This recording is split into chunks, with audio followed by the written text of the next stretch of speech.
அவ்வளோ பிரமிச்ச ஒரு ஒளிப்பதிவாளர். முதல் திரைப்படத்திலேருந்து அதுக்கப்புறம் நாங்கள் ரெண்டு பேரும் செஞ்ச நெஞ்சில் துணிவுதான் ஒரு படம் பண்ணோம். சினிமாவை ரொம்ப அதிகம் நேசிக்கக்கூடிய நான் பார்த்த சில மனிதர்களில் லக்ஷ்மண் ரொம்ப ரொம்ப முக்கியமான ஒருத்தன். சினிமாவை தவிர வேறு எதுவுமே பேச மாட்டாப்பி. ஸோ லக்ஷ்மண் இந்த படத்தில் ஒளிப்பதிவு பண்ணதுக்கு வந்து ரொம்ப மகிழ்ச்சி அடைகிறேன். அப்புறம் வந்து சுந்தர் வந்து நான் வந்து உதவி இயக்குனராக வாய்ப்பு தேடிட்டு இருக்கும்போது அப்போவே வந்து நான் ஒரு அசிஸ்டன்ட் ரைட்டர்ஸ் நமக்கு பழக்கமானவங்க அப்படின்னு பார்த்தா சுந்தர் ரொம்ப முக்கியமானவர். ஹரிசாட்டையெல்லாம் ஒர்க் பண்ணியிருக்காரு. நிறைய எக்ஸ்பீரியன்ஸ் இருக்கக்கூடிய ஒரு மனிதர். இந்த திரைப்படத்தை வந்து அழகாக கையாண்டு ஒரு ரிலீஸ் வரைக்கும் கொண்டு வந்திருக்காரு. ஒரு திரைப்படத்தை அந்த ப்ரெஷர் ஹேண்டில் பண்ணி ரிலீஸ் வரைக்கும் கொண்டு வரதே மிகப்பெரிய சவால் ஒவ்வொரு இயக்குனருக்கும். அந்த வகையில் வந்து சுந்தரை நான் பாராட்டுறேன். கண்டிப்பாக இந்த படம் ஒரு டிஃப்ரெண்ட்டான ஒரு ஜானரில் ஹாரர் த்ரில்லர் அப்படின்னாவே வந்து எல்லாருக்குமே ஒரு சேஃப் ஜோன் இருக்கும். நிச்சயமாக இந்த திரைப்படம் மிகப்பெரிய வெற்றி அடையும். தயாரிப்பாளருக்கு என்னுடைய வாழ்த்துக்களையும் நன்றியும் தெரிவிச்சுக்கிறேன். மற்றபடி இந்த படத்தில் வந்து ஹீரோவாக நடிச்சிருக்க ஆரி எல்லாருக்குமே வந்து ஒரு சின்ன ஒரு ஊர் பற்று இருக்கும். நம்ம ஊரா அப்படின்ட்டு. அப்படி வந்து நான் பிறந்து வளர்ந்தது எல்லாமே பழனி. ஸோ அந்த பழனியிலேருந்து ஒரு ஹீரோ தமிழ் சினிமாவுக்கு வந்திருக்காரு அப்படின்னு நான் கேள்விப்படும்போது ரொம்ப மகிழ்ச்சி அடைந்தேன். ஆரிக்கும் என்னுடைய வாழ்த்துக்களை தெரிவிச்சுக்கிறேன். இந்த படம் மிகப்பெரிய வெற்றி அடைய என் மனமார்ந்த வாழ்த்துக்கள். தேங்க்யூ. ஆரி வந்து சும்மா ஃப்ரேம் வச்சாலே ஒரு ஒரு அழகாக இருக்கிற அழகுனா ஒரு அந்த உள்ளே இருக்க தன்மை, ஒரு சென்சிபிளாக இருக்கிற ஒரு அருமையான நண்பர். எல்லா ஆக்டருக்கும் அந்த மாதிரி நம்ம ஷார்ட் வச்சிட முடியாது. நிறைய இன்புட்ஸ் கொடுத்து அவங்களுக்கு என்ன வேணும், இந்த சீன் என்ன, அதெல்லாம் சொல்லி தான் நம்ம ஒரு விஷயம் வாங்க முடியும். ஆனால் ஆரி வந்து ஃப்ரம் டே ஒன் நான் பார்த்துட்டே இருக்கேன். அவன் சும்மா உட்காந்துருந்தாலே வந்து அந்த ஃப்ரேம் வந்து பயங்கர ஒரு கனம் வந்துடும். எனக்கு ரொம்ப பிடிக்கும் ஆரியை. ஆரிக்கும் எனக்கும் வந்து ஒரு 20 இயர்ஸ் நட்பு இருக்குது. இப்போ சேரன் சாரும் நானும் உட்காந்து பேசிகிட்டு இருக்கும்போது அது பரத் வேறு பக்கத்தில் உட்காந்துருந்தாரு. அழகாக இருக்கிற பயமாக இருக்கிறது காம்பினேஷன் அப்படின்னு சொல்லி சேரன் சாருக்கு இன்னும் பயம் போல.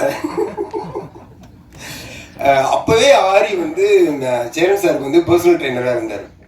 இப்போ வந்து சாட் ஜிபிடி இந்த கூகுள் இதெல்லாம் வந்ததுக்கப்புறம் நம்ம ஃபாலோ பண்ணுற நிறைய ஹெல்த் டிப்ஸ் வந்து அப்போ அவன் எங்கேருந்து எடுத்தானே தெரியாது. அவன் நிறைய விஷயம் சொல்லுவான். வாட்டர் பாட்டில் வந்து ப்ளூ பேப்பர் சுற்றி மாடியில் வச்சு தண்ணி கொடுப்பான். என்னெல்லாமோ பண்ணி அந்த ஆட்டோகிராஃப்க்கு வந்து சேரன் சார் ஒவ்வொரு கதைக்கும் ஒவ்வொரு போர்ஷனுக்கும் வந்து வேறு வேறு ஆளாக மாற்றினது வந்து ஆரியோட பெரும்பங்கு இருக்குது. ஸோ அப்போ இருந்தே எனக்கு பழக்கம் ஆரி. ரொம்ப சந்தோஷமாக இருக்கேன். அவனோட க்ரோத் ஃபுல்லாக நான் பார்த்துட்டே இருக்கேன். இப்போது நானும் ஆரியும் சேர்ந்து காட்ஸ் அண்ட் சோல்ஜர்ஸ்னு ஒரு படம் பண்ணியிருக்கோம். அதில் பரத்தும் வந்து ஒரு சரியான ஒரு கேரக்டர் பண்ணியிருக்காரு. ஸோ ரொம்ப வருஷமாக ஒரு சினிமாவில் வந்து எல்லாமே சேர்ந்து ட்ராவல் பண்ணுறோங்கிறதே வந்து ரொம்ப மகிழ்ச்சியாக இருக்குது. இன்னும் இந்த இடம் வந்து நம்மளுக்கு ஏதோ ஒரு மூலையில் இருந்துகிட்ருக்குன்றது வந்து கடவுளுக்கு நன்றி சொல்லிக்கிறோம் எல்லாருமே. அண்ட் இந்த படம் வந்து மெயினாக இங்கே வந்தது வந்து ஆரிக்காக தான். ஏன்னா ஒரு படத்தை ஓன் பண்ணிக்கிறதுங்கிறது வந்து இப்போ யார்ட்டையுமே இல்லை. எல்லாருமே வந்து ஒரு கடமைக்கு வந்தோம், ஒரு டேட் ஃப்ரீயாக இருக்குன்னு நடித்தோம், ஏதோ ஒன்று ரிலீஸ் பண்ணாங்க போனாங்கன்ற மாதிரி இருக்கும்போது ஆரி வந்து A to Z அதில் இன்வால்வ் ஆகி ஐ திங்க் படம்லாம் கூட போடுறாருன்னு கேள்விப்பட்டேன். ஆமாம். ஸோ அந்த அளவுக்கு என்னென்னா ஒரு ப்ராஜெக்டை ஓன் பண்ணுறதுக்கு வந்து யாரும் டெக்னீஷியன்ஸோ இல்லை யாருமே இல்லை. இப்போ அது வந்து ஒரு நடிகர் பண்ணுறப்போ சத்தியமாக அவங்களுக்காக நம்ம வந்து கூட வந்து நிற்கணும்னு ஒரு ஆர்வம் வருது. அதுக்காக தான் இங்கே வந்தேன். ஆனால் இங்கே வந்ததுக்கப்புறம் ப்ரொடியூசர் பேசின பேச்சு கேட்டு பயங்கர ஃபேன் ஆகிட்டேன். இவ்வளோ இன்னசென்ட்டாக ஒரு ப்ரொடியூசர் வந்து வணக்கம் வணக்கம்னு எல்லாருக்கும் சொல்லி ஓகே. அண்ட் மேடையில் இருக்க எல்லாருக்கும் வாழ்த்துக்கள். ஃபைட் மாஸ்டர்லாம் எனக்கு ரொம்ப வருஷமாக தெரியும். பிரஜின் எவ்வளோ வருஷமாக பழக்கம், சேர்ந்து ஒர்க் பண்ணி ட்ரை பண்ணிருக்கோம். கதிர் பயங்கர ஃபேன்லாம். அண்ட் டைரக்டர் சுந்தர் சார் ரொம்ப இனிமையான ஒரு நண்பர். ஸோ எல்லாருக்குமே இந்த படம் வந்து அடுத்த ஸ்டெப்புக்கான மியூசிக் டைரக்டர் எல்லாருக்குமே அடுத்த ஸ்டெப்புக்கான ஒரு விஷயமா இது அமையணும்னு நான் கடவுளை வேண்டிக்கிறேன். சேரன் சார் அழகாக இருக்கிற பயமக்கு கொடுத்ததுக்கு ரொம்ப நன்றி சார். அண்டு ஒரு ஷூட் நடந்துகிட்ருக்கு. ஆக்சுவலாக நான் ஆரிக்காக தான் அவசரமாக ஓடி வந்தேன். ஸோ அதனால் நான் வந்து எல்லாத்தையும் வெளியே பெற்று கிளம்புறேன். நண்பா சுசீந்திரன் எல்லாருக்கும் தேங்க்யூ. சிவா பாய், எல்லாருக்கும் நன்றிண்ணா. இவ்வளோ வருஷம் நம்ம வந்து இண்டஸ்ட்ரியில் ட்ராவல் பண்ணிகிட்டு இருக்கோம், ஒருத்தருக்கு ஒருத்தர் பார்த்துட்ருக்கோம். ஸோ ஐ திங்க் இந்த படம் க்ரைம் த்ரில்லருக்கு எப்போவுமே ஒரு சின்ன ஒரு, ஏன்னா என்னோட கெரியரில் எனக்கு தெரிஞ்சோ தெரியாமே லாஸ்ட் ஒரு 7 படமாக அந்த த்ரில்லர் படமாக தான் அமைஞ்சிட்ருக்கு. ஸோ அதுக்கு ஒரு சின்ன மினிமம் கேரண்டி இருக்குது. கரெக்டான ஸ்க்ரீன் பிளேயோட ஒரு அழகான ஒரு ப்ரமோஷன்ஸ் இருந்ததுன்னா அந்த படம் மினிமம் கேரண்டியாக ஓடும். அது எல்லாமே இந்த படத்தில் இருக்குது. அண்ட் டைட்டில் டிசைனுமே ரொம்ப நல்லா இருக்குது, 4th floor. So wishing you all the best. Of course நம்ம காட்ஸ் அண்ட் சோல்ஜர்ஸ் ப்ரமோஷன்ஸ்லேயே சந்திப்போம். நாங்கள் 2 பேரும் ஒன்றா சேர்ந்து பண்ணியிருக்கோம் மில்டன் சார் படத்துலையும். ஸோ மொத்த டீமுக்கும் நம்மளோட மனமார்ந்த வாழ்த்துக்கள். ஸோ அடுத்த சக்ஸஸ் மீட்டு கூப்பிடுங்க. தேங்க்யூ. எல்லாருக்கும் வணக்கம். தயாரிப்பாளர் திருப்பூர் அப்படின்னு சொன்ன உடனே எனக்கு நிறைய ஃப்ளாஷ்பேக். திருப்பூர் ப்ரொடியூசர்ஸ்னு ஒரு டைட்டில் கொடுத்து நீ படம் பண்ண சொன்னால் நான் படம் பண்ணிடுவேன். அவ்வளோ ப்ரொடியூசர்ஸ் நான் பார்த்துருக்கேன் திருப்பூரில். ஆனால் யாருமே ஒருபடியாக படம் பண்ணல. நீங்கள் ஃபஸ்ட்டு வந்து இந்த படத்தை பண்ணி கொண்டு வந்து நிப்பாட்டி அதை ரிலீஸ் பண்ண போகிறீங்கன்றதுக்கு உங்களுக்கு வாழ்த்துக்கள். எனக்கு நிறைய பேர் வேறு வேறு விஷயங்களுக்காக சினிமாவுக்கு வந்தவங்களாக இருந்தாங்க. நீங்கள் மட்டும் சினிமாவை நோக்கி வந்தவங்களாக இருந்திருக்கீங்க. எனக்கு சந்தோஷமாக இருக்குது. அதுவும் உங்கள் குடும்பத்தோடு உட்காந்துருக்கீங்க. அந்த குடும்பம் உங்களை நம்பி இந்த திரையுலகத்துக்குள்ளே அனுமதிச்சிருக்காங்க. ஸோ அந்த அனுமதிச்சதுக்கு நீங்கள் அவங்களுக்கான கொடுக்குற பரிசுன்றது இந்த திரைப்படத்தோட வெற்றிகளாக இருக்கணும் கண்டிப்பாக. ஸோ அதை நான் விரும்புகிறேன். என்னோட உங்களுக்கு 2 மகள்கள், நான் உள்ளே உட்காந்து பேசியிருந்தேன். எனக்கு 2 மகள்கள். கிட்டத்தட்ட நம்ம சின்சியராக தான் இருப்போம். ஏன்னா நம்ம பொண்டாட்டிக்கு பதில் சொல்கிறோமோ இல்லையா, மனைவிக்கு குழந்தைங்களுக்கு பதில் சொல்லணும் இல்லையா? பாப்பா கேட்கும் அப்புறம் உங்களை. ஸோ ஃபஸ்ட்டு உங்களுக்கு கங்க்ராட்ஸ். நீங்கள் நல்லா பண்ணுங்க தம்பி. ஃபோன் ஆஃப் பண்ணுங்க தம்பி. அப்புறம் இந்த படத்தோட ஃபஸ்ட்டு இம்ப்ரெஷன், இந்த படம் நல்லா இருக்கும் போல இருக்கே அப்படின்னு நம்ம யோசிக்கிறதுக்கு முதல் காரணமாக இருக்குது அந்த டைட்டில் டிசைன். யார் பண்ணாங்கன்னு தெரியல. அந்த தம்பிக்கு என்னோட வாழ்த்துக்கள். ரொம்ப அழகாக ரொம்ப பிரமாதமாக டிசைன் பண்ணியிருக்காரு. 4th ஃப்ளோர் அப்படின்ற ஒரு சாதாரண பேர் தான் அது. 1st floor, 2nd floor, 3rd floor, 4th floor, 10,000 எல்லா இடத்துலையும் இந்த வார்த்தைகள் இருக்கும். ஆனால் அந்த 4th ஃப்ளோர்ன்ற வார்த்தைக்கு ஒரு கம்பீரத்தையும் ஒரு டிசைனையும் கொடுத்தது வந்து ரொம்ப அழகாக இருக்குது. அதில் தெரியுது இந்த படத்தோட அட்ராக்ஷன், வெற்றி எல்லாமே. ஏன்னா எல்லாரும் இந்த 4th ஃப்ளோர் ட்ரெய்லர் பார்க்கும்போது இந்த படத்தை பார்க்கணும்னு தோணும். இன்றைக்கி நிறைய பேருக்கு வந்து அந்த த்ரில்லர் கைண்ட் ஆஃப் ஃபிலிம் இந்த மாதிரியான ஜேர்னர் தான் ஒர்க் அவுட் ஆகுது. அதை வந்து ரொம்ப அழகாகவே அவங்க ஃபோட்டோகிராஃபியாகவும் சரி, ஆர்டிஸ்ட் செலெக்ஷன்லையும் சரி, ஷார்ட் டிவிஷன்லையும் சரி கொடுத்துருக்க விதத்தில் வந்து ஏதோ ஒரு நம்பிக்கை இன்னைக்கு உள்ள அடுத்த ஜென்ரேஷனுக்கு வந்து அந்த படம் பிடிச்சிரும் அப்படின்ற ஒரு நம்பிக்கை ஏற்படுத்துது. ஸோ அதனால் இந்த காம்பினேஷன் அடுத்த படம் பண்ணுறதுக்கு தயாராக இருங்க. ஏன்னா உங்கள் காம்பினேஷன் எல்லாமே நல்லா ஒர்க் அவுட் ஆகிருக்கு. ஃபோட்டோகிராஃபிலேருந்து, எடிட்டர்லேருந்து, மியூசிக்லேருந்து எல்லாமே மியூசிக் ரொம்ப நல்லா இருக்குது பிரதர். ரொம்ப அழகாக பண்ணியிருக்கீங்க. அந்த வார்த்தைகள் எழுதின கவிஞர் ரொம்ப நல்லா இருக்கும். உங்களுக்கு எதிர்காலம் இருக்குது. நீங்கள் நம்பிக்கையோடு இருங்க, பயப்படாதீங்க, தைரியமாக எழுந்திரிச்சுங்க. நான் தான் கவிஞர் இல்லைங்க. கவிஞனுக்கு ஒரு திமிரு இருக்கணும்ல, அது இருக்கலாம், தப்பு கிடையாது. அந்த அளவுக்கு நல்ல வார்த்தைகள் இருக்கும் உங்ககிட்ட. எனக்கு ரொம்ப பிடிச்சிச்சு. டிசைன் பண்ணவும் நல்லா பண்ணியிருக்காங்க. அண்ட் எடிட்டர் யார் இங்கே இருக்காங்களா? சுதர்ஷன், ராம் சுதர்ஷன். ஓ, அந்த இதுக்கிட்ட ஜெம்னியில் இருப்பார் அவர். ஓகே சூப்பர், நல்லா பண்ணியிருக்காரு எடிட்டர். அண்டு ஆரி வந்து எனக்கு நண்பர், அப்புறம் என்னோட ஸ்டூடெண்ட்டு, அப்புறம் என் படத்தில் ஹீரோவாக நடித்தவர், அப்புறம் இப்போ நான் எடுத்த ஜேர்னியில் என்னோட ட்ராவல் பண்ணவர் நடித்தவர், அதை தாண்டி என்னோட உறவினர், அதை தாண்டி வந்து எங்கள் ஊருக்காரர், மதுரைக்காரர். ஸோ இப்படி எல்லா இடத்துலையும் எங்களுக்கு நெருக்கம் இருக்குது. எங்கள் குடும்பத்தோடு எல்லாருக்கும் தெரிஞ்ச ஒரு நண்பராக தான் நான் இங்கே வந்திருக்கேன். ஏன்னா அவரோட முயற்சி, அவருடைய ரொம்ப, அதாவது இங்கே வந்து பின்புலத்தில் ஆளை வச்சுக்கிட்டு வர்றவங்க நிறைய பேர். ஆனால் பின்புலத்தில் இல்லாமல் ஓடி வந்து ஒருத்தன் ஜெயிக்கிறான்ல, அவனுக்கு இருக்க வேல்யூ தனி தான் என்னவாக இருந்தாலும். ஏன்னா பின்புலத்தில் எங்கள் அப்பா டைரக்டரு, இல்லை எங்கள் அப்பா வந்து ரைட்டரு, இல்லை எங்கள் அப்பா ப்ரொடியூசர்னு ஒருத்தர் வராமல் எனக்கு யாரையுமே சினிமாவில் தெரியாதுங்க, சினிமா தெரியும் அப்படின்னு வந்ததில் நான் ஒரு ஆள், அவர் ஒரு ஆள். ஸோ எங்களுக்கெல்லாம் அந்த வெற்றி தான் எங்களை ஏன் இன்னைக்கு வரைக்கும் உயிர்ப்போட வச்சிருக்கு அப்படின்னா, நாங்களாக போராடி, நாங்களாக ஜெயிச்சு, நாங்களாக அந்த இடத்துல உட்காந்துருக்கோம். எங்களுக்கு யாரும் பின்னாடி சப்போர்ட் பண்ணி நீ போயிடுன்னு எங்களுக்காக 10 படம் எடுக்கல. ஒவ்வொரு படத்துக்கும் சுசீந்திரனுக்கும் அதே மாதிரி தான், அவருக்கு இதே மாதிரியான இப்படி வந்தவங்க பாருங்க, தொடர்ந்து இண்டஸ்ட்ரியில் படம் பண்ணிக்கிட்டே இருப்போம். ஏதோ ஒரு ரூபத்தில், ஏதோ ஒரு இடத்துல நாங்கள் எங்களுடைய படங்கள் மூலமாக உங்ககிட்ட பேசிக்கிட்டே இருப்போம். அப்படி ஒரு ஆளாக நான் ஆரியை பார்க்குறேன். எனக்கு ஆரியை வந்து முதல் படம் நான் ஆடும் கூத்து அப்படின்னு ஒரு படம் பண்ணும்போது, அந்த படத்தில் டிவி சந்திரன் டைரக்டர், அவர் வந்து என்கிட்ட கேட்டார், எனக்கு இந்த கேரக்டர் பண்ணுறதுக்கு ஒரு நல்ல முகம் வேணும், ஒரு நல்ல பையன் வேணும் அப்படின்னு கேட்கும்போது, எனக்கு ஒரு ஆட்டோகிராஃபில் நடிக்க வந்தவரை நான் கூப்பிட்டு, எனக்கு ஃபிசிக்கல் ட்ரெயினரை வாங்க, நான் ஒரு 72 கிலோ 76 கிலோவாக இருந்தேன். அப்போ அதை வந்து எனக்கு ஷூட்டிங் போகிறதுக்கு இன்னும் 10 நாள் 15 நாள் தான் இருக்குது, எனக்கு 12-13 கிலோ குறைக்கணும் ஆறினேன். சார் 15 நாளில் 13 கிலோவா எப்படி குறைக்கிறதுன்னு? ஆனால் குறைச்சோம், தவம் மாதிரி குறைச்சோம். ஏன்னா அவர் என்னை வந்து சக்கையாக புழிஞ்சிருவார். ஸோ அவர் ஒர்க்கில் உள்ள டெடிக்கேஷன் எனக்கு நான் அன்னைக்கு பார்த்தேன். ஸோ இந்த பையன் வந்து இந்த டைரக்டரை காக்கா பிடிச்சிக்கிட்டா பின்னாடியே இருக்கலாம், நாளைக்கு ஒரு படம் பண்ணிக்கலாம்னு நினைக்காம நம்ம நடிக்க தான் போனோம். ஆனால் ஒரு டைரக்டர் என்னை இதை மாற்றுன்னு சொல்லி கொடுக்குறாரு. அந்த வேலையில் நான் சின்சியராக இருக்கணும்னு அதுக்காக சார்ட்டு போட்டு கிட்டத்தட்ட ஒரு 15-20 நாளில் 13 கிலோ குறைச்சேன் நான். எனக்கு அது ஆச்சரியமாக இருந்தது. இன்னைக்கு யாருமே குறைக்க முடியாது, எப்படியுமே குறைக்க முடியாது. அது வந்து என்னன்னா அந்த ஆட்டோகிராஃப் சக்ஸஸில் அது ஒரு பார்ட். அது அந்த படம் சக்ஸஸ் ஆகணுன்றதுக்காக நடந்த ஒரு அதிசயம். அன்னைக்கு நான் 65 கிலோ குறைஞ்சது, இன்னைக்கு நான் அதுக்கப்புறம் கூடவே இல்லை, அதே வெயிட்டை அப்படியே மெயின்டைன் பண்ணிகிட்டே இருக்கேன். அதுக்கு காரணம் நீங்கள் தான். அந்த டெடிக்கேஷன் என்னாச்சு, அவரை வந்து நான் ஆடும் கூத்து பண்ணும்போது ஆடும் கூத்தில் சரி ஆடியை அறிமுகப்படுத்தலாம். அவர் கூட டிவி சந்திரன் பெரிய டைரக்டர், அவர் மலையாளத்தில் நேஷனல் அவார்டு வாங்கின பெரிய டைரக்டர். அவர் மீரா ஜாஸ்மினுக்குலாம் நேஷனல் அவார்டு வாங்கி கொடுத்துருக்காரு. அவர் தான் அந்த ஆடும் கூத்து படத்தை எடுத்தார். அப்புறம் பாதியில் அவங்க பட முடியாமல் போகும்போது நான் எடுத்தேன். ஆனால் அதுக்கு முன்னாடியே நான் அவரை வந்து நடிகரை அறிமுகப்படுத்தணும். ஆனால் அது ஒரு பெரிய வாய்ப்பை தேடி கொடுத்துடல, அது ஒரு பெரிய அங்கீகாரத்தை கொடுத்துடல. ஆரி நல்லா நடிச்சிருக்காரு, ஆரி வந்து நல்லா நடிகர்னு உடனே 10 பேர் தேடி போயிடல. அப்போ நமக்கு ஒரு தளர்ச்சியும், நமக்கு ஒரு தோல்வியை பற்றிய பயமும், நமக்கு வந்து ஒரு எதிர்காலம் பற்றிய பயமும் வரும். அந்த பயத்தை ஓவர் கம் பண்ணி ஒவ்வொருத்தரும் வந்து தன் முதல் தோல்வியை ஒரு மனிதன் கடந்துட்டான்னா எத்தனை தோல்வியும் கடக்கிறதுக்கான கம்பீரம், தைரியம் அவனுக்கு வந்துடும். அந்த முதல் தோல்வியை கடந்தவன் தான் ஆரி.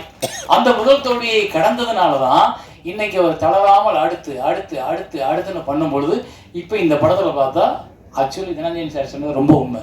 அவ்வளோ பர்ஃபெக்டாக உள்ளுக்குள்ள உட்காந்துருக்காரு. ஸோ இது இன்னி தொடர்ந்து அவருக்கு நிறைய படங்களை உருவாக்கும், நிறைய படங்களை கொண்டு வரும். தனியாக நீங்கள் நிற்கிறதுக்கான ஒரு வாய்ப்புகளை இன்னும் நிறைய உருவாக்கும் இந்த சினிமா. ஆனால் நீங்கள் இந்த சினிமாவுக்கு உண்மையாக இருங்க, அவ்வளோதான். இந்த சினிமாவுக்கு உண்மையாக இருந்தோம்னா போதும். ஸோ இதுதான் ஏன்னா எனக்கு நான் உங்களுக்கு கொடுக்குற அட்வைஸ்ன்றது. மற்றபடி தனஞ்சயன் சார் சொன்னார், இது காலகாலமாக கடந்த 20 வருஷமாக நம்ம எல்லாம் புலம்பிக்கிட்டு இருக்கிறது தான். பாருங்க எல்லாரும் விட்டு ரெடியாக இருக்காங்க, ஏதாவது ஒரு பால் விழுகும், இறை விழுகும் அப்படின்னு நினைக்கிறாங்க. அந்த இறையை எப்படி கொடுக்குறதுன்னு தெரியல. ஏன்னா தனஞ்சயன் சார் சொன்னது வந்து ஒரு கருத்து மட்டும் கிடையாது, நிறைய தயாரிப்பாளர்களோட வலி, நிறைய தயாரிப்பாளர்களோட பிரச்சனை. ஒரு படத்தை ஆசைப்பட்டு எடுத்துடுறோம், அந்த படத்தை மக்கள்கிட்ட கொண்டு போய் சேர்க்கறதுக்கும் மக்களை அந்த படத்தை பார்க்க வைக்கிறதுக்கும் நம்ம ரொம்ப கஷ்டப்படுறோம். அதில் நீங்கள் இன்னைக்கு வந்து உட்காந்து இருக்கும்போது ராஜா சார் வந்து ஜெயிக்கணும் அப்படின்னு நான் ப்ரே பண்ணுறாங்கல்ல, அது காரணம் என்னன்னா ஏற்கனவே வந்த நிறைய தயாரிப்பாளர்கள் ஜெயிக்கலைன்றப்போ அவங்க படுற வலியும் கஷ்டம் எனக்கு நல்லா தெரியும். நான் திருமணம்ன்ற ஒரு ப்ரொடியூசர், ஒரு புது ப்ரொடியூசர் வச்சு படம் பண்ணும்போது அந்த படம் பிரேக் ஈவன் ஆச்சு. இருந்தால் கூட எனக்கு அந்த புது ப்ரொடியூசரை பயன்படுத்துறதுக்கு பயம் வருது. ஏன்னா அது அவர் உழைச்ச பணம், அவர் குடும்பம் ஒரு நம்பிக்கையோட காத்திருக்கிற பணம். அவர் ஒரு குடும்பத்திலேருந்து ஒரு பணத்தை பிடிங்கி ஏதோ ஒரு தாகத்தில் நம்ம ஒரு சினிமா ப்ரொடியூசரான கொண்டாந்து போடுற பணம். ஆனால் அதை இங்கே ஜெயிச்சு திருப்பி மீட்டு எடுக்கிறதுக்கு அந்த தயாரிப்பாளருக்கு வழி இருக்கான்னா இல்லை. அப்போ நாங்கள் மனசாட்சியை அடகு வச்சுட்டு ஒரு தயாரிப்பாளர் தெரிஞ்சே ஒரு குழிக்குள்ள கொண்டு போய் தள்ளுறோமா அப்படின்னா ஆமாம் தள்ளுறோம். அது யார் பிழைக்கிறதுக்கு? இங்கே இருக்கிற 120 டெக்னீஷியனும் பொழைச்சிட்டு போயிடுவாங்க. இவங்க யாரும் சம்பளம் வாங்க வேலை பார்க்க போகிறதில்ல. டெக்னீஷியன் சவுண்ட் இன்ஜினியர்லேருந்து ப்ரொடக்ஷன் வரைக்கும் எல்லாரும் காசை கொடுத்தா தான் வேலை. ஆனால் அது எல்லாத்தையும் ஒரு ப்ரொடியூசர் திரும்ப வரும்ன்ற கனவுல கொண்டு வந்து போடும்போது எல்லாம் வாங்கிட்டு முடிச்சுட்டு நன்றி சார் நன்றி சார்ட்டு போயிடும். அந்த படத்தை வச்சுட்டு ஒரு ப்ரொடியூசர் தனியாக நிற்கிறாரு. இதை எங்கே கொண்டு ரிலீஸ் பண்ணுறது? எத்தனை ஷோ கொடுப்பாங்க, எத்தனை தியேட்டர் கொடுப்பாங்க, எப்போ சொல்லுவாங்க ஷோ இதுன்னு என்னமே தெரியாது. அப்போ இதுக்கெல்லாம் காரணம் என்னன்னா ஒழுங்குபடுத்தப்படாத சினிமாவிற்குள் நிறைய பேர் முண்டி அடிச்சு ஓடிட்டு இருக்கோம். டெய்லி நம்ம டிராஃபிக்கில் போகிற மாதிரி எல்லாரும் என்ன இவ்வளோ டிராஃபிக்கு, என்ன இவ்வளோ டிராஃபிக் நம்ம கேட்போம் போகும்போது. ஆனால் நம்மளும் அந்த டிராஃபிக்குள்ள ஒரு நல்லா இருக்கும். அது மாதிரி தான் சினிமா தயாரிப்பு இன்னைக்கு டிராஃபிக்குள்ளே மாட்டிக்கிட்டவங்க மாதிரி எங்கே போய் எந்த சிக்னல் என்னன்னு எப்படி திரும்பி எப்படி கொண்டு போய் மக்கள்கிட்ட சேர்ப்போம்ன்றத தெரியாத ஒரு புதிர் இருக்கும்போது இந்த புதிர் விடுவிக்கிறது ரொம்ப சிம்பிள், ரொம்ப சிம்பிள்.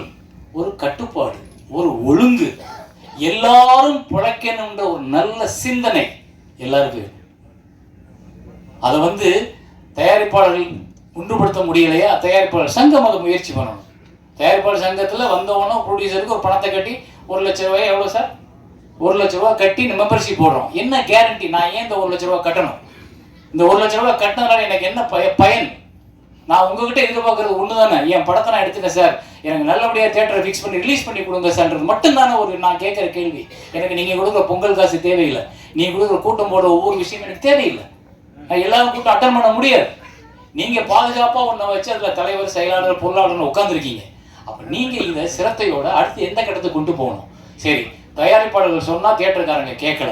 தியேட்டருக்காரங்க அவங்களோட லாபத்தையும் அவங்களோட வருமானத்தையும் அவங்களுக்கு தியேட்டர் டெய்லி ஃபில் ஆகுன்றதை மட்டும்தான் பாக்குறாங்களே ஒழிய இது ஒரு நல்ல படம், இதை திரையிட்டுருவோம், இதுக்கு ஒரு வாரம் டைம் கொடுப்போம் யோசிக்கிறது இல்லை. ஏன்னா முன்னாடி எல்லாம் ஃபிக்ஸட் ஹையர் அப்படின்னு ஒரு சிஸ்டம் இருந்தது. ஒரு வாரத்துக்கு தியேட்டர் நான் வாடகைக்கு எடுத்துட்டு என் படத்தை ஓட்டிக்கலாம். ஒரு வாரத்துக்கு அப்புறம் ஹோல்ட ஒரு விடுதலைன்னா அவன் தூக்கிக்கலாம். அதை விட்டுட்டு இன்னைக்கு 70-30, 65-55 வந்ததுக்கு அப்புறம் அவங்க லாபம் சம்பாதிக்கிறது, தயாரிப்பாளர் லாபம் சம்பாதிக்க மட்டும் பாக்குறீங்க. யார் சம்பாதிக்கிறீங்க? மெயினா இருக்கிற ஒரு 10 ப்ரொடியூசர், 10 நடிகர்கள், 10 டைரக்டர்ஸ் பண்ற படங்கள் மட்டும்தான் ஓடுது. சின்ன பிள்ளை தெரியாமலே கை தட்டுது. நீங்களாம் தட்ட மாட்டீங்க. என் நடிகர்கள் நமக்கு நாளைக்கு வேணும். அப்போ அந்த பெரிய நடிகர்கள் பட்டமே ஓடுது, அவங்களுக்கு மட்டும்தான் தியேட்டர் கிடைக்குது அப்படின்னா அப்ப சின்ன தயாரிப்பாளர்கள் என்ன பண்ணணும்? சரி, ஓடிடின்னு ஒரு பெரிய நம்பிக்கை வந்துச்சு. அந்த நம்பிக்கை என்னாச்சு? நம்மளை பூரா தூக்கி உள்ள சப்ஸ்கிரைபரா போட்டதுக்கு அப்புறம் அவங்க சொல்லிட்டாங்க படம் வாங்குறது இல்லை, இனிமே நீங்க தியேட்டர்ல ஓட்டிட்டு கொடுங்க. அப்பா தியேட்டர் ஓட்டல இருந்தா உங்ககிட்ட வர்றோம், நீ வாங்க மாட்டேன்னா அப்ப நாங்க என்ன பண்றது? அப்ப இங்க ஒரு முறைப்படுத்துறதுக்கு ஒரு அதிகாரம் வேணும். அந்த அதிகாரம் எங்க இருக்குன்னா அரசாங்கத்துக்கிட்ட இருக்கு. அரசாங்கம் எல்லாரும் வரி கட்டுறோம், நானும் வரி கட்டுறேன், இந்த படத்தை வேலை பார்த்தவங்க வரி கட்டியிருப்பாங்க, இந்த தயாரிப்பாளர் இவ்வளவு செலவு வரி கட்டியிருப்பாரு, இந்த வரி ஒரு அரசாங்கத்துக்கு போகுது. அரசாங்கத்துல சிறு தயாரிப்பாளர் இருந்து பயன்படுது அப்படின்றப்போ அந்த சிறு தயாரிப்பாளர் வெளியே வந்து பிழைக்கிறதுக்கு ஒரு வழியை அரசாங்கம் ஏற்படுத்தி கொடுக்கணும். அது அரசாங்கத்தின் கடமை. வரி வாங்குறதுக்கு நீங்க கட்டாயப்படுத்துறீங்கன்னா அப்ப நான் பிழைக்கிறதுக்கு ஒரு வழியை உருவாக்கி கொடுங்க, அது உங்கள் கடமை. அப்ப அந்த இடத்துக்கு நீங்க கூப்பிட்டு பேசுங்க. சிறுத்தை நீங்க தான் தியேட்டர் கூட வச்சிருக்கீங்க, உங்க கண்ட்ரோல்ல நிறைய பேர் வந்து அந்த ஒரு 10 பேரை தான் கண்ட்ரோல் பண்ணிருக்காங்க தியேட்டர்ஸை. அப்ப நாங்க சொன்னா அவங்க கேட்க மாட்டாங்க. அப்ப நீங்க என்ன பண்ணணும்? எம்ஜிஆர் அப்படின்னு ஒரு முதலமைச்சர் இருந்தார் முன்னாடி. அவர் நம்ம ஊர்ல வந்து டப்பிங் படங்கள் நிறைய வந்துகிட்டு இருந்துச்சு. அந்த டப்பிங் படங்கள் வரும் பொழுது தமிழ் படங்கள் காணாமல் போகிற வாய்ப்பு உருவாச்சு. எல்லாரும் வந்து ஜாக்கி சான் தமிழ் பேசுறதை பார்க்க ஆரம்பிச்சோம். அப்ப எம்ஜிஆர் என்ன பண்ணாரு? கூப்பிட்டு ஒரு ஆர்டர் போட்டார், எந்த திரையரங்கங்களும் கண்டிப்பாக 90 நாட்கள் தமிழ் படம் போட வேண்டும், அப்படி போடலாம் லைசன்ஸ் ரத்துனார். அதுதான் இன்னைக்கு சிறு திரைப்படங்களுக்கு 3 மாசம் ஒதுக்கி கொடுங்க. அது எந்த 3 மாசம் இருந்தாலும் பரவாயில்ல, 9 மாசம் நீங்க பெரிய படங்கள் எல்லாத்தையும் போட்டுக்குங்க, 3 மாசம் சிறு தயாரிப்பாளர்களுக்காக மட்டும் தியேட்டர் ஒதுக்குங்க. அந்த நேரத்தில் பெரிய படங்கள் வரக்கூடாது. அப்படி வராம இருந்தா 700 தியேட்டர் இருக்கும்போது 100 தியேட்டர் 150 தியேட்டரா பிரச்சா கூட ஒரு வாரத்துக்கு 6 படங்கள் வெளியாகும். 3 மாசம்னா நான் ஒரு மாசம் 4/24, 3 மாசம்னா 72 படம் ரிலீஸ் ஆகும். 72 ப்ரொடியூசர் வாழ்வாங்க. அப்ப இந்த திட்டத்தை யார் போடுறது? அப்ப இந்த திட்டத்துக்கு யார் முன்னாடி போய் கேட்கறது? நான் மட்டும் போய் கேட்டேன்னா நான் ஒரு அரசாங்கத்துக்கு எதிரான ஆவேன். ஆனா என் கூட்டமா போய் நம்ம கேட்டோம்னா அரசாங்கத்துக்கான பிரச்சனையா அது மாறும். அப்ப அவங்க ஒரு வாரம் போட்டுக்குங்க, ஒரு தயாரிப்பாளர் ஒரு வாரத்துக்கு நீங்க கூலி கட்டுங்க, தியேட்டருக்காரங்க நஷ்டப்பட வேண்டாம், நீங்க ஒரு வாரத்துக்கு என்ன கூலியோ வாங்கிக்கிறங்க அப்படின்னு சொல்லும் பொழுது தியேட்டருக்காரத்துக்கு நஷ்டம் இல்லை, அரசாங்கத்துக்கு நஷ்டம் இல்லை, தயாரிப்பாளர் 72 படத்தை ரிலீஸ் பண்ணிக்க முடியும். இந்த திட்டத்தை பேசுறதுக்கு யாருக்கு தெரியாம இல்லை? தனஞ்சனி சாத்தியா நல்லா தெரியும் இந்த மாதிரி ஸ்கீம் நல்லா இருக்குன்னு. ஆனா யார் போய் பேசுறது? அப்ப நான் பகச்சுக்கிறோம்ன்ற பயம் எதுக்கு? நான் ஏன் ஊர்ல நான் பிழைக்கிறதுக்கு நான் வரியை கட்டிட்டு நான் உனக்காக கஷ்டப்பட்டு அரசாங்கம் நல்லா இருக்குன்னு என் வரியை பூரா கட்டி விட்டு நான் பிழைக்கிறதுக்கு முன்னவன் உங்ககிட்ட கேட்கறதுக்கு நான் ஏன் யோசிக்கணும்? யோசிக்க கூடாது. நான் இங்கே இதை பேசுறது கூட இது எப்போவாவது ஒரு பக்கம் அரசாங்கத்துக்கு அதில் விழுகும். அரசாங்கம் என்ன பண்ணும்? இப்போ தயாரிப்பாளர் சங்கத்தை கூப்பிட்டு சேரன் படி பேசினாராமே, அது என்ன கருத்து, வாங்க உட்காந்து பேசணும் கூப்பிட்டுச்சுன்னா நான் இந்த மேடையில் என்னை கலந்துக்கிட்டதுக்கு எனக்கு பிரயோஜனம் உண்டு. தேங்க்யூ. ராஜா சார் நானும் சேர்ந்து ஒரு படம் பண்ண வேண்டியது ஒரு டிஸ்கஷனில் போனோம். பட் நல்ல மனிதர், நல்ல ப்ரொடியூசர், ஒரு கதைக்கு என்ன தேவையோ கரெக்டாக பண்ணிடுவார். கண்டிப்பாக அது வந்து கொஞ்சம் குறைங்க ஏற்றுங்க அப்படி சொல்லுவார்ல. திருப்பூரில் வந்து ஒரு படம் பண்ணிட்டு நான் போனோம் சொல்லாமல் குடும்பத்தோட ஃபுல் சப்போர்ட்டோட ஒரு நல்ல படம் பண்ணியிருக்காரு. இதில் முக்கியமான விஷயம்னா லக்ஷ்மணன் ப்ரோவும் எனக்கு வந்து கேமராமேன் நல்ல பழக்கம் தான், வருஷமாக நல்ல நண்பர். இதையும் தாண்டி இன்னைக்கு வந்த முக்கியமான காரணம் என் மச்சான், என் நண்பர் ஆரிக்கா தான் நீங்கள் வந்திருக்கேன். 2002 நாங்கள் 2 பேருமே மிஸ்டர் சென்னை ஃபைனலிஸ்ட் நாங்கள் ஆரம்பித்தோம் மாடலிங்கில். ஆரிக்கு ஞாபகம் இருக்கும் அந்த மேடை. அதுக்கப்புறம் ஆரி வந்து பிக் பாஸ் போயிட்டு டைட்டில் நடித்தார். ஒரு ட்ராக் சேவன் சார் சொன்ன மாதிரி இன்ஸ்ட்ரக்டராக வந்தார். மிக கடினமான உழைப்பாளி, நல்ல நடிகன், நல்ல நண்பன், நல்ல மனிதர். எந்த ஒரு ஈகோ இல்லாமல் யார் என்ன ஹெல்ப் கேட்டாலும் இறங்கி தான் படம் இல்லாமல் மற்ற படத்துக்கும் போய் எந்த ஒரு விஷயமும் பேசுவார். சமீபத்தில் கூட நாங்கள் வந்து பிக் பாஸ் ஸ்டார்ட் பண்ணது கூட ஒரு பிரச்சனை வந்துட்டப்போ ஒரு விஷயமா பேசினோம். இல்லை மச்சான் நீ உள்ளே போகணும், எனக்கு ஃபோன் பண்ணிக்கலாம்ல. உள்ளே போனப்போ தான் பிரச்சனை வரும்னு எனக்கே தெரியாத, நான் எங்கேருந்து அவருக்கு ஃபோன் பண்ணுறது. அதனால் எல்லா விதத்துலையும், அதாவது ஒரு மனிதன் என்சைக்ளோபீடியா வேணால் சொல்லலாம் ஆரிய. கண்டிப்பாக இந்த விஷயம் எந்த விஷயமும் கேட்டாலும் சேரன் சார் சொல்கிற மாதிரி அந்த எந்த ஈகோவும் பார்க்காம இந்த வேலை தான் பண்ணோம், எல்லாம் சினிமாக்குள்ளே நான் இருக்கணும், எனக்கு சினிமா மட்டும்தான் தெரியும் சொல்லிட்டு ஒரு நல்ல நண்பன், நல்ல மனிதர். அதுக்காக இந்த படம் நல்லபடியாக ஓடணும் நான் மனசார வேண்டிக்கிறேன். ரொம்ப ரொம்ப சந்தோஷம். வாய்ப்பளித்தது நன்றி. அதுக்கு முன்னாடி சேரன் சார் சொன்ன மாதிரியே உண்மையால ஒவ்வொரு வெள்ளிக்கிழமையும் ஆரி மாதிரி தான் என் படம் ஓடிடாதா, ஒரு கும்பாபிஷேகம் மாதிரி ஓடாதா, ஆரி படம் நல்லா ஓடணும் நானும் அவனும் டிஸ்கஸ் பண்ண விஷயம் இல்லை. எல்லா நடிகர்களும் நல்லா இருக்கணும், எல்லா திரைப்படம் சின்ன சின்ன திரைப்படம் பெருசாக வரணும், ஒரு அரசாங்கத்துக்கு வச்ச கோரிக்கை நல்லபடியாக வரணும். அந்த இடத்துல சேரன் சார் கூட நான் கொடி பிடிச்சி கண்டிப்பாக நான் நினைப்பேன். எந்த மாற்றம் கிடையாது. எல்லா ப்ரொடியூசர் நல்லா இருக்கணும், எல்லா ஹீரோ நல்லா இருக்கணும், எல்லா டெக்னீஷியன்ஸுக்கும் அவங்களோட அன்னம் கிடைக்கணும். வாய்ப்புக்கு நன்றி. அம்பிஷம். தேங்க்யூ. 4 வெற்றி பெற வாழ்த்துக்கள். கல்லா கட்டட்டும் ராஜா சார். தேங்க்யூ.